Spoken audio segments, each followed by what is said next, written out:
हाय दोस्तों, आज मैं आपको अपनी जिंदगी का सबसे डरावना सच बताने वाली हूँ। ये कोई कहानी नहीं, ये मेरे साथ हुआ असली हादसा है। मैं नर्सिंग की ट्रेनिंग कर रही थी और मेरी नाइट ड्यूटी लगी थी एक पुराने हॉस्पिटल में। सब लोग कहते थे कि वहां का वार्ड नंबर 13 भूतिया है। मुझे ऐसे किस्सों पर भरोसा नहीं था, लेकिन एक रात ड्यूटी के दौरान मैंने खुद महसूस किया। आईसीयू के कॉरिडोर में किसी औरत के रोने की आवाज आई। मैं गई तो कांच के दरवाजे के पीछे एक औरत खड़ी थी, सफेद गाउन में। जैसे ही मैंने दरवाजा खोला, वहां कोई नहीं था। उस दिन के बाद सब बदल गया।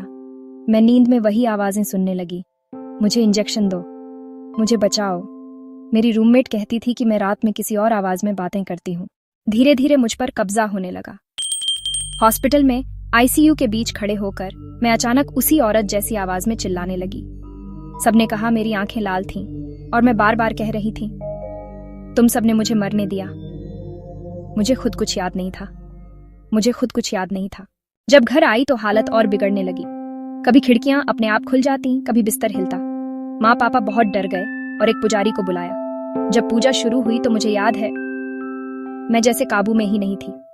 मैं चिल्ला रही थी, मेरा शरीर कांप रहा था और मेरी आवाज बदल गई थी। सब कहते हैं मैं उस औरत की तरह दिखने लगी थी। पुजारी जी ने बहुत देर तक मंत्र पढ़े और फिर मुझे एक लॉकेट पहनाया।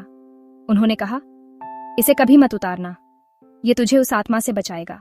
उस दिन के बाद से धीरे धीरे सब ठीक होने लगा। अब न तो सपने आते हैं, न अजीब आवाजें। लेकिन सच कहूं, आज भी जब वो वार्ड नंबर 13 याद आता है तो रोंगटे खड़े हो जाते हैं। मैं बस यही कहूंगी, भूत प्रेत पर यकीन करो या मत करो, लेकिन मैंने उसे देखा है, महसूस किया है। और अगर ये लॉकेट मेरे पास ना होता तो शायद मैं आज ये वीडियो रिकॉर्ड नहीं कर रही होती।